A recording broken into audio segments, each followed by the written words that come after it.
예, 오늘 제목은 내가 내 집을 세우겠다 하는 제목으로 사무엘하 7장 1절에서 17절 말씀을 가지고 함께 나눠보겠습니다. 우리는 신앙생활을 하면서 외형적인 것에 치중할 때가 많이 있습니다. 그것은 꼭 화려한 성전을 지어드려야만 하나님이 기뻐하실 것만 같다는 생각이 든다는 것입니다.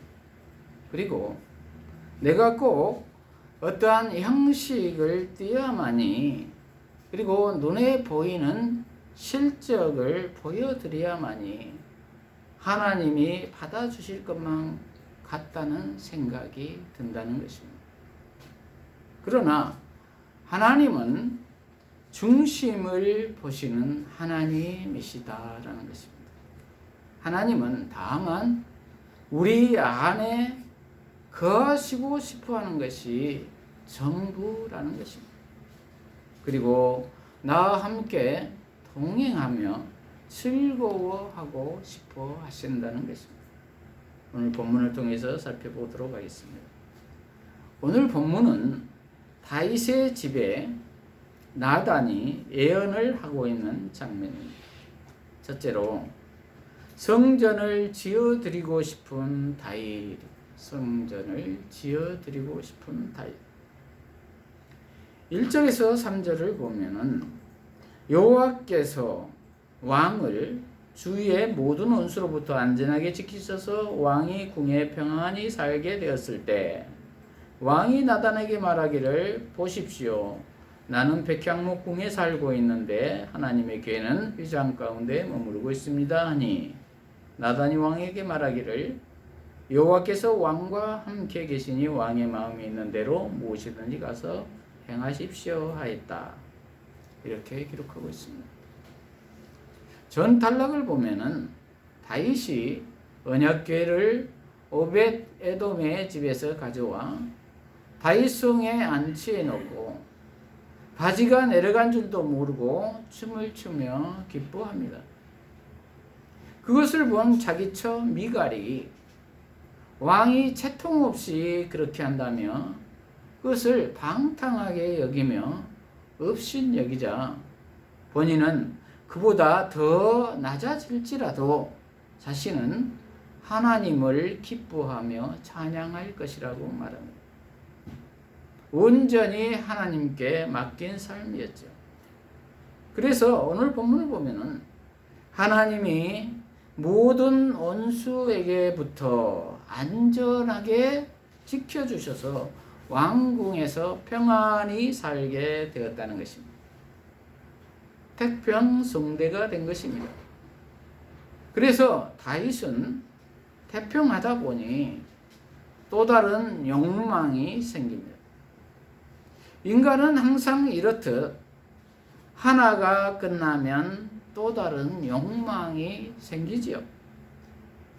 그래서 내 왕궁은 이렇게 호화롭고 좋은데 언약궤는 휘장에 있다는 것입니다.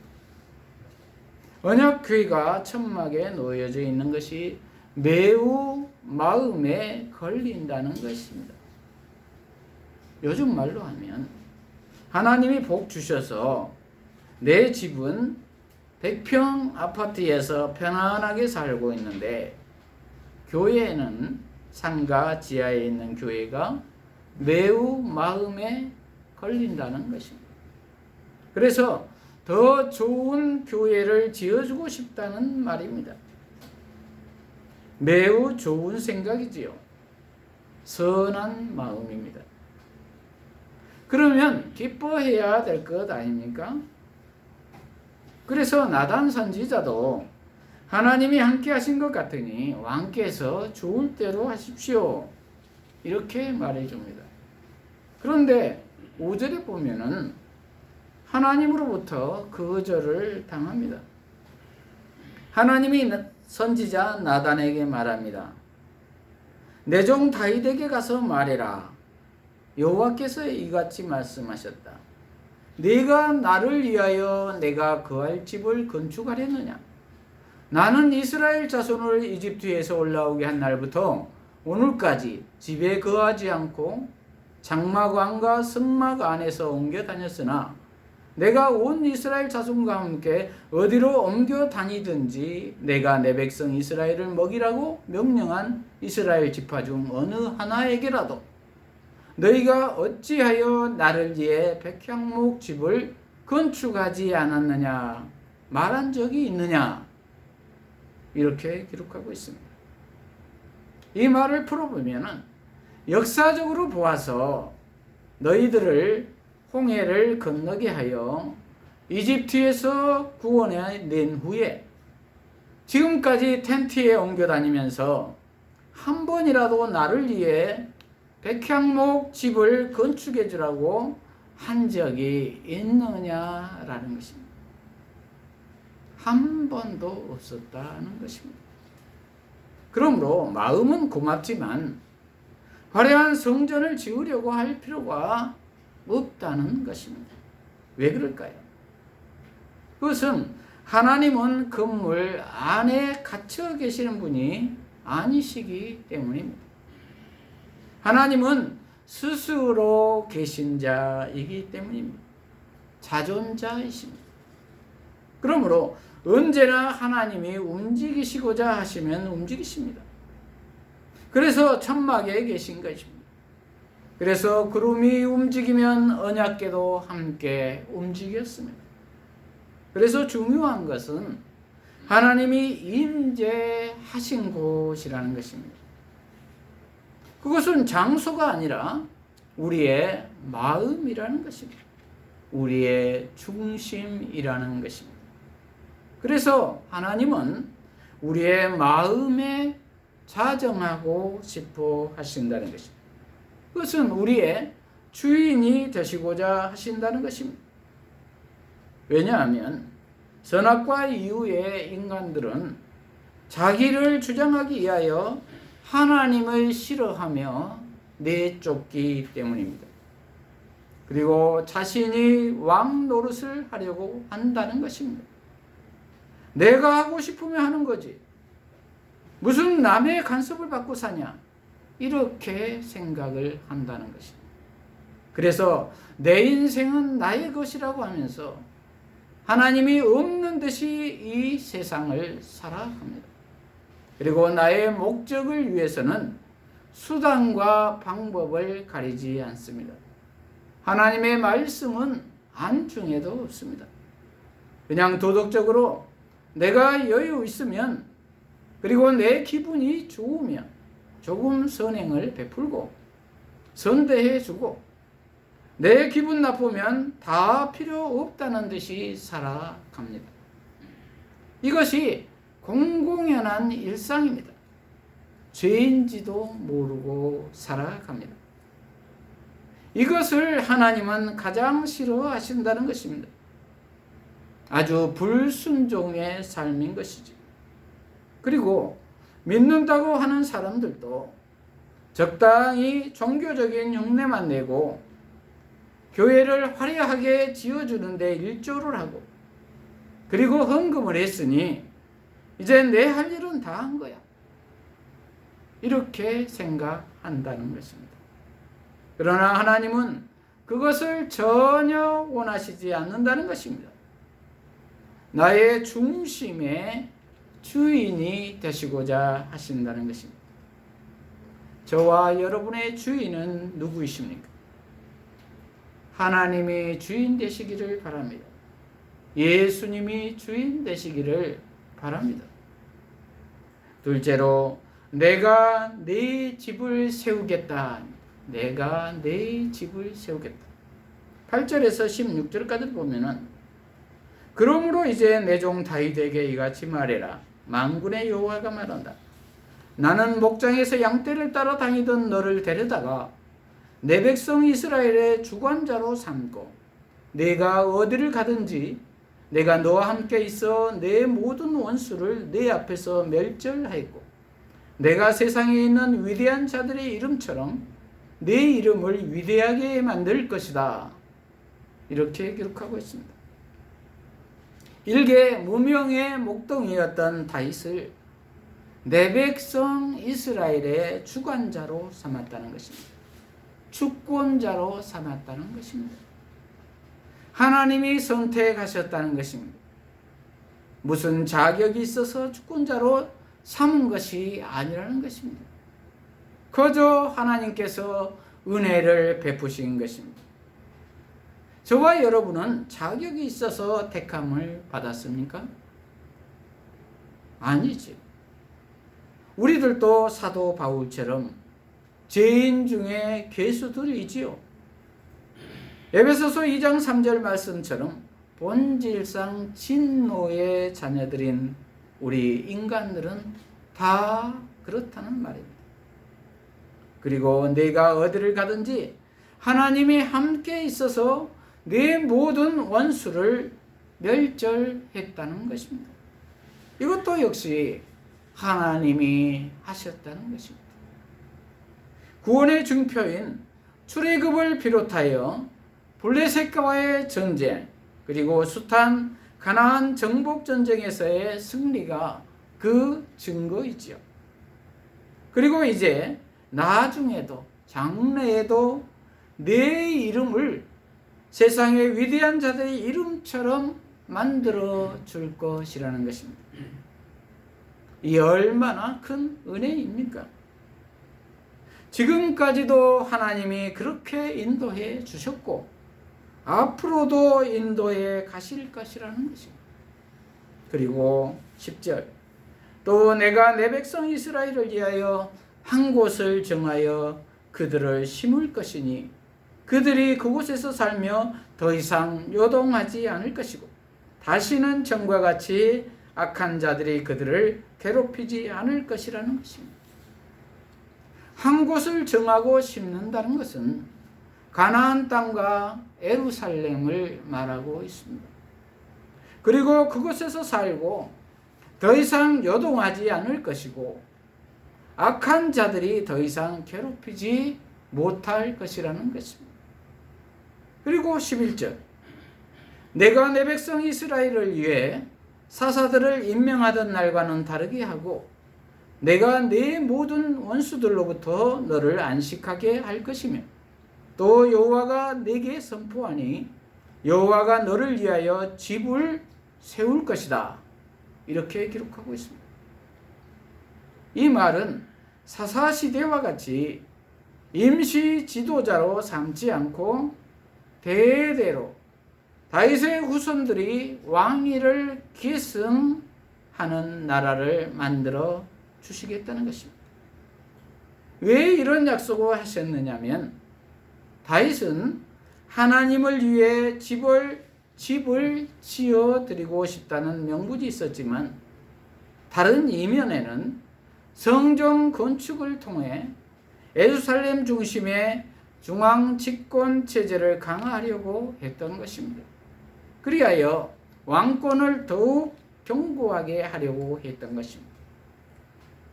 하나님은 그 의도를 간파하신 것입니다. 그래서 성전 안 지어도 그런 나라를 만들어 줄 테니 걱정하지 말라는 것입니다. 저와 여러분은 무슨 의도로 예수님을 믿으십니까? 나의 안정을 위해서? 하나님이 믿으라고 하니까? 혹시 믿어주고 계시지는 않습니까? 아니면 선한 일을 많이 해서 덕을 많이 쌓아서 그 공덕으로 천국 가려고 하십니까? 믿는 이유를 잘 생각해 보아야 합니다. 그리고 12절 내 날들이 차서 내 조상들과 함께 누울 때에 내가 내 몸에서 나올 내 후손을 내 뒤에 세우고 그의 왕국을 견고하게 할 것이다.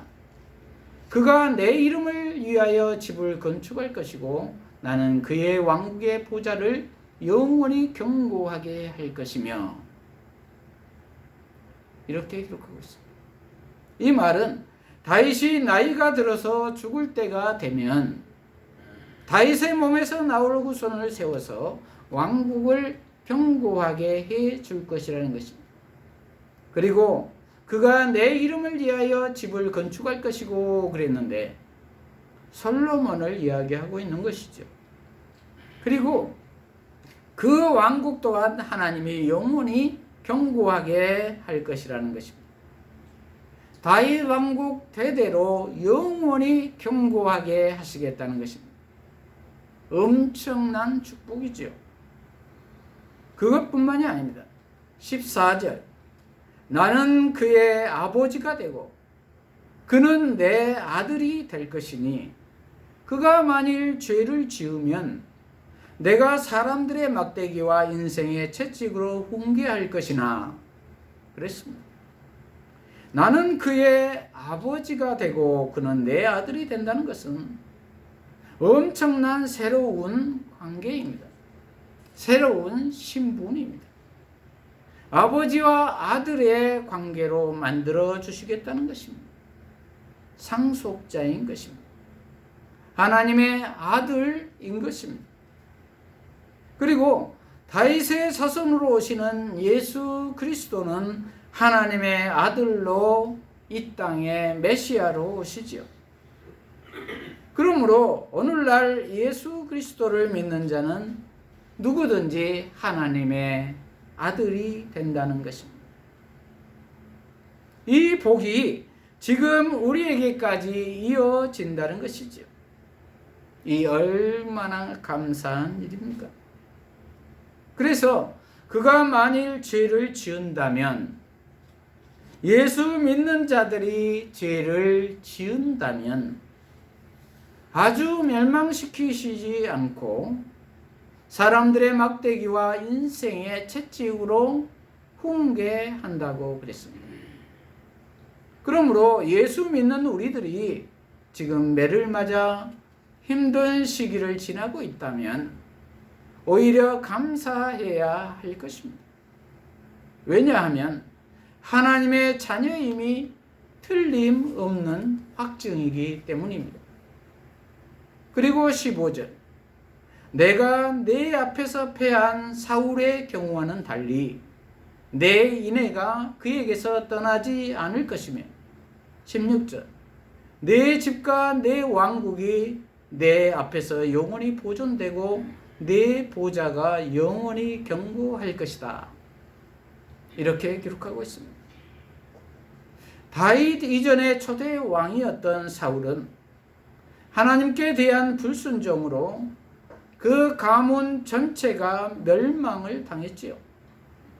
그리고 사울의 시대가 막을 내리고 다윗의 시대가 온 것이죠. 그 같은 경우가 이제 오지 않게 하고 설령 내가 잘못했더라도 내 인애가 긍휼과 자비가 떠나지 않겠다는 것입니다.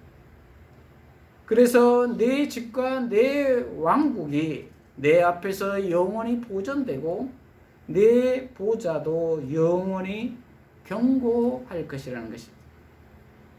아주 완벽한 축복입니다. 이 얼마나 감사한 일입니까?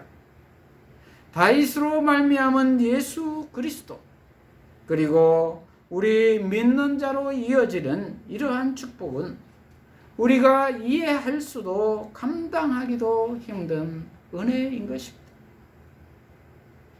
이러한 은혜를 주심으로 다음 장에 보면 다윗이 감격하여 언약궤 앞에서 고백을 하지요.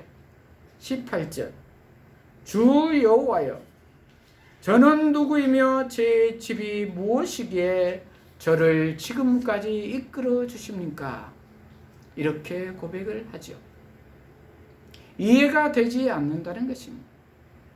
제가 누구이기에 제 집이 무엇이기에 이렇게 과거도 현재도 미래까지도 이렇게 완벽하게 이끌어 주시냐는 것입니다. 그러므로 우리는 내가 순종했기 때문에 나의 어떠한 자질 때문에 내가 이러한 복을 받았다. 이렇게 생각해서는 안 된다는 말입니다. 제가 무엇이기에 이렇게 복을 주십니까? 은혜를 감당하기가 어렵습니다. 이러한 고백이 있어야 할 줄로 믿습니다. 그러므로 결국 하나님의 집이란, 성전이란 예수 그리스도라는 것입니다. 그 성전인 예수 그리스도의 집을 지어주시는 분은 내가 아니라 하나님이시다라는 것입니다. 그런데 그 집을 어떻게 다윗이 내가 지어 드릴 수가 있겠습니까? 그것은 오직 하나님이 하시지 않으면 안 된다는 말입니다. 그러므로 우리는 하나님이 하신 일에 대해서 다만 목도하며 우리 자신을 내어드리며 순종하며 모든 일을 하나님이 하셨습니다. 이러한 고백을 해야 된다는 말입니다. 말씀을 마무리합니다. 하나님의 나라는 하나님이 이루어 가십니다. 내가 무엇을 해드리는 것이 아닙니다. 다윗도 화려한 성전을 지어 하나님을 위하여 보답해 드리겠다고 했습니다. 그러나 하나님은 내가 언제 성전을 지어달라고 한 적이 있느냐라고 반문을 하십니다. 다만 하나님께서는 나는 그것을 원하는 것이 아니라 너는 내 아들로서 그냥 나와 함께 하고 싶으시다는 것입니다. 나의 마음의 중심에 거하고 싶으시다는 것입니다. 그것이 곧 하나님의 집이며 성전이라는 것입니다. 그러므로 우리 모두는 마음문을 열고 순종하여 예수님이 나의 주인이 되시도록 해야 할 것입니다. 그리고 이 세상을 살면서 내 안에 계신 예수로 살아야 할 것입니다. 예수님처럼이 아닙니다. 성령이 지금 함께 하심으로 지금 예수로 살아가야 할 것입니다. 이것을 위해서 날마다 내가 죽고 오직 예수로 살아야 될 줄로 믿습니다. 이러한 우리 모두가 되시기를 축복합니다. 기도하십시오.